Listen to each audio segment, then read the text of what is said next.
Small infrastructure projects, not massive financially risky ones, are the key to responsible urban development. That, according to an American nonprofit organization called Strong Towns, which hosted a public event in Thunder Bay last night. Vasilios Bellos was there. It's being called a radically new way of thinking that will help cities thrive through future developments. A presentation was held at the Italian Cultural Center by Strong Towns, a nonprofit that believes there are better ways for places like Thunder Bay to take on future projects in housing, transportation, and development. With any insolvent corporation, bankruptcy is an option, but for cities it's not. President Charles Marone provided the presentation, where he stressed that since the Second World War, cities have been developing in an outward way, leading to immediate but not lasting prosperity. Local governments also took on the responsibility to maintain all those roads, all those pipes.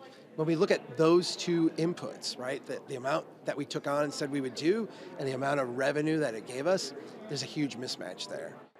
Rather than these huge leaps in development and infrastructure, Strong Towns is advocating for smaller projects in core areas. For example, taking a street in an already developed area and making it more pedestrian friendly, rather than continuing to develop a city outwards, which can be costly without confirmed benefits. Councillor Andrew Folds is an advocate of this model and explains how these guidelines would be implemented in future city projects. When council receives a report on anything, is there this Strong Towns lens that's been applied to the recommendation? Has that sustainability lens been applied to the recommendation? Has that net zero lens been applied? And if it's applied, then we're making a decision that adheres to our very progressive policy.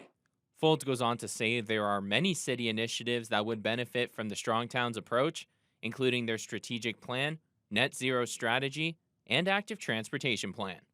Vasilios Bellos, TBT News.